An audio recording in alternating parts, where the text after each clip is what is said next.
Welcome to परक education दोस्तों।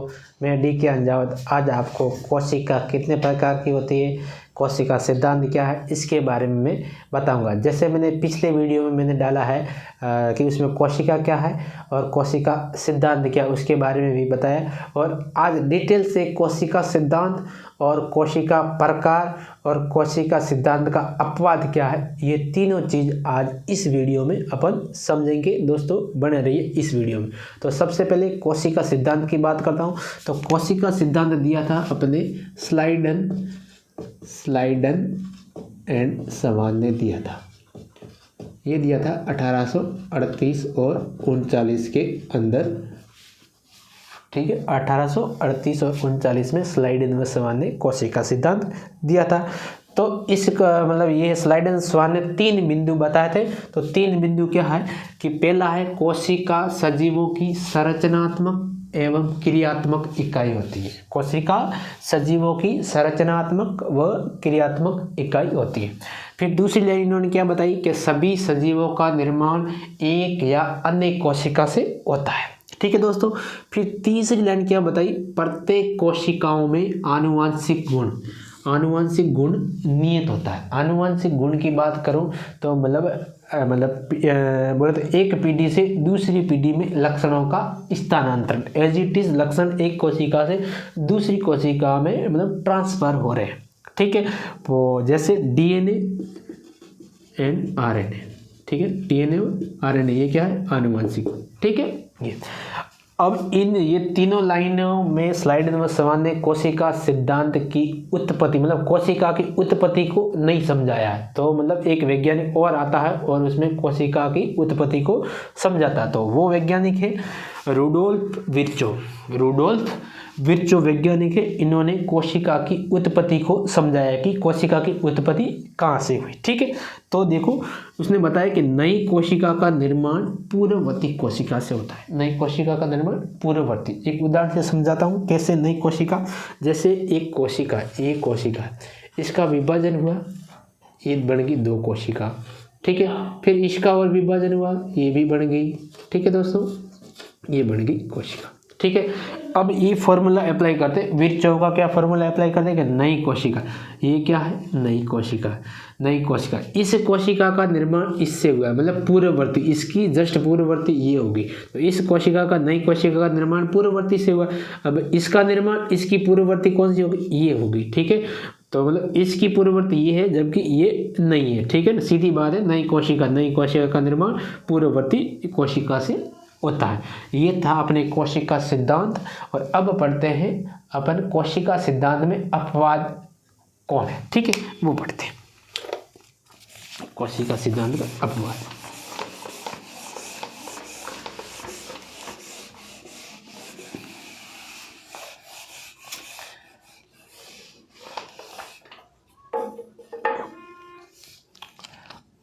पढ़ते हैं। अपवाद,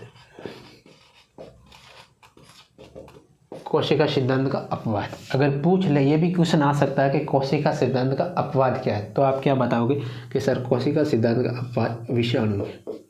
क्या है, विषाणु, ठीक है। कैसा है, मतलब ये अपवाद कैसे हो गया, तो मतलब अपने मतलब स्लाइड नंबर 7 ने कोशिका सिद्धांत में दूसरा पॉइंट क्या बोला कि प्रत्येक कोशिका का निर्माण प्रत्येक सजीवों का निर्माण एक या अनेक कोशिका से होता है। प्रत्येक सजीवों का निर्माण एक या अनेक कोशिका से होता है, लेकिन विषाणु एक अकोशिकीय, क्या है, अकोशिकीय, ठीक है, ये अपवाद है, ठीक है। उसके बाद में विषाणु एक और लाइन का अपवाद है, क्या है, जो आनुवंशिक गुण थे ना, मतलब सभी सजीवों में आनुवंशिक गुण नियत होते हैं। तीसरी लाइन थी हमने, ठीक है। तो कोशिका सिद्धांत में तो इसके अंदर आनुवंशिक गुण डीएनए एंड आरएनए, ठीक है, इसमें से एक पाया जाएगा। विषाणु के अंदर या तो डीएनए पाया जाएगा या आरएनए पाएगा, दोनों एक साथ प्रेजेंट नहीं होंगे, इसलिए क्या है, ये अपवाद है कोशिका सिद्धांत, ठीक है। अब पढ़ते हैं कोशिका प्रकार के बारे में पढ़ते हैं। कोशिका प्रकार, अब केंद्रक व विकास के आधार पर कोशिका कितनी प्रकार की होती है, ठीक है।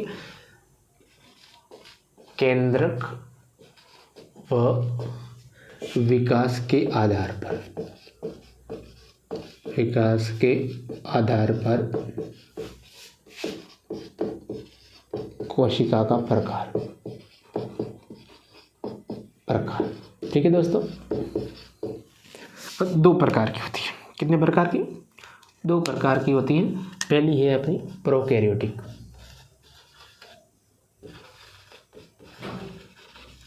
Prokaryotic, cell.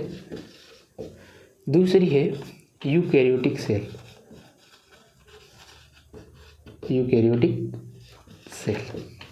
ठीक है दोस्तों। अगर कोई पूछ ले कि कोशिका केंद्र के आधार पर कितने प्रकार की, तो आपको बताना है कि सर दो प्रकार की। ठीक है, पहली कौन सी है? प्रोकैरियोटिक, और दूसरी यूकैरियोटिक। अब प्रोकैरियोटिक क्या है और यूकैरियोटिक क्या है, इसके अंदर अपन डिफरेंस पढ़ते हैं। ठीक है दोस्तों, प्रोकैरियोटिक और यूकैरियोटिक में डिफरेंस पढ़ते हैं कि वो क्या है। यहाँ लिख देता हूँ मैं प्रोकैरियोटिक,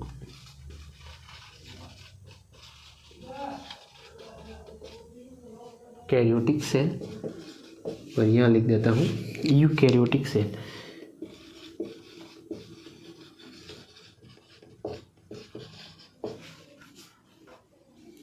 ठीक है दोस्तों,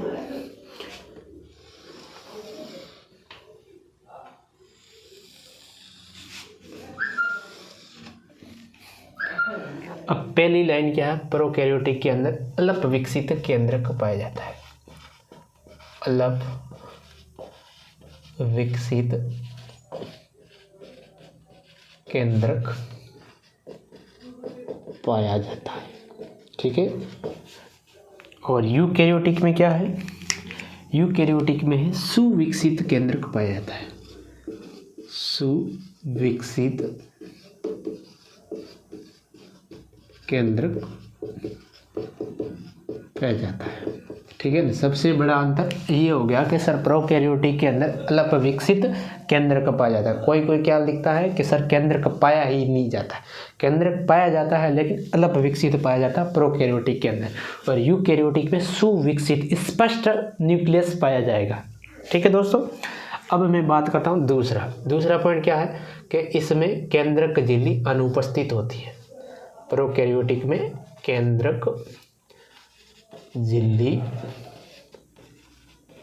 अनुपस्थित होती है। ठीक है, यूकैरियोटिक के अंदर प्रेजेंट होती है। केंद्रक झिल्ली उपस्थित होती है। ठीक है दोस्तों, दो अंतर हो गया। अब तीसरे अंतर पे आते हैं अपन। तीसरा अंतर क्या है कि प्रोकैरियोटिक में 70S प्रकार का राइबोसोम पाया जाता है। 70S प्रकार का राइबोसोम पाया जाता है। ठीक है, और यूकैरियोटिक के अंदर 80S प्रकार का 80S प्रकार का राइबोसोम पाया जाता है। ठीक है दोस्तों, ये तीन अंतर हो गए। चौथा अंतर की बात करूं, प्रोकैरियोटिक के अंदर कोशिकांग।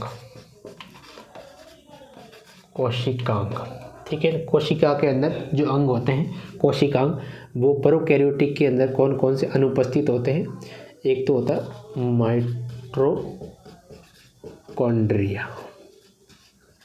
माइटोकॉन्ड्रिया। ठीक है, दूसरा हरित लवक जिसको बोलते हैं क्लोरोप्लास्ट, हरित लवक। तीसरा है अंतर्द्रव्य जालिका, अंतःद्रव्य जालिका। ठीक है, चौथा तारक का है। ये क्या होते हैं? प्रोकैरियोटिक के अंदर अनुपस्थित होते हैं।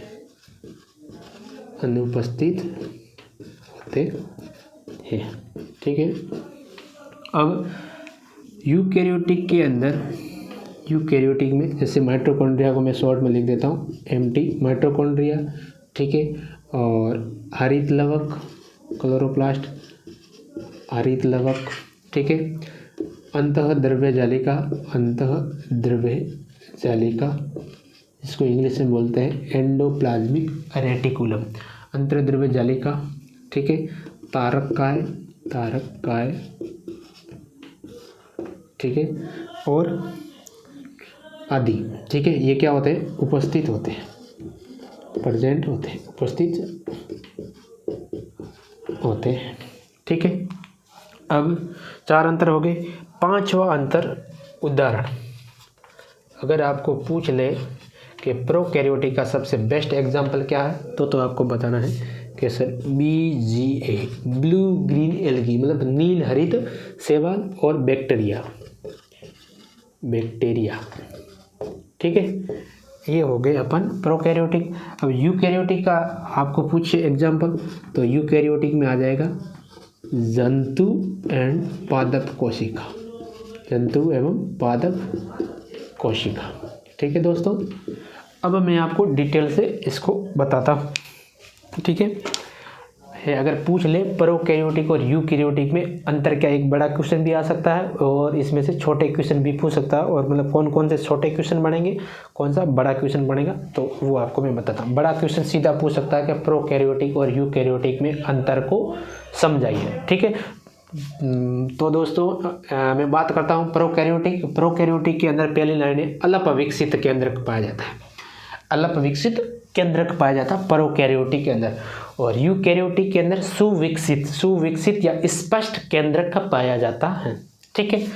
नेक्स्ट, इसके अंदर प्रोकैरियोटिक के अंदर केंद्रक झिल्ली क्या होती है? अनुपस्थित होती है। प्रोकैरियोटिक में केंद्रक झिल्ली, सेल मेम्ब्रेन होती है, वो एब्सेंट होती है, और यूकैरियोटिक के अंदर सेल मेम्ब्रेन वो प्रेजेंट होती है, मतलब केंद्रक झिल्ली उपस्थित होती है।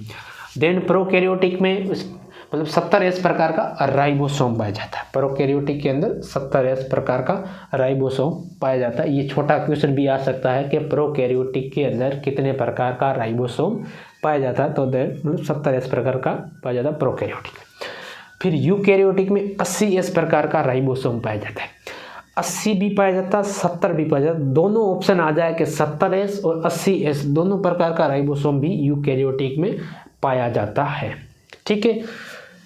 फिर चौथा, कोशिका के अंदर काम करने वाले अंग माइटोकॉन्ड्रिया, जिसको बोलते हैं पावर ऑफ सेल, मतलब कोशिका का शक्ति गृह, हरित लवक, क्लोरोप्लास्ट, अंतर्द्रव्य जालिका, एंडोप्लाज्मिक रेटिकुलम और तारका, ये चारों चीज अनुपस्थित होती है प्रोकैरियोटिक सेल के अंदर। यूकैरियोटिक में माइटोकॉन्ड्रिया, हरित लवक, अंतर्द्रव्य जालिका, तारका ये उपस्थित होते हैं, ठीक है। अब एक और नेक्स्ट 5वां उदाहरण प्रोकैरियोटिक का उदाहरण है BGA और बैक्टीरिया, ब्लू ग्रीन एल्गी, नील हरित शैवाल और बैक्टीरिया। देन यूकैरियोटिक का सबसे बेस्ट एग्जांपल है जंतु एवं पादप कोशिका। ये दोस्तों था प्रोकैरियोटिक और यूकैरियोटिक में। इसमें छोटे क्वेश्चन इस प्रकार बन सकते हैं कि यूकैरियोटिक सेल का कोई उदाहरण बताओ तो जंतु व पादप कोशिका। अगर आपको पूछ ले प्रोकैरियोटिक सेल में मतलब उदाहरण क्या है तो आपको बैक्टीरिया और BGA बताना है, ठीक है। और इसमें एक और छोटा क्वेश्चन और बन सकता है कि मतलब इसमें यूकैरियोटिक सेल के अंदर कितने प्रकार का राइबोसोम पाया जाता है, तो 70S और 80S दोनों प्रकार का भी पाया जाता है, ठीक है। और प्रोकैरियोटिक में आपको याद रखना है केवल 70S प्रकार का ही राइबोसोम पाया जाता है। तो ये थी अपने कोशिका सिद्धांत, और केंद्र के आधार पर कोशिका ये 2 प्रकार की थी। तो थैंक यू दोस्तों।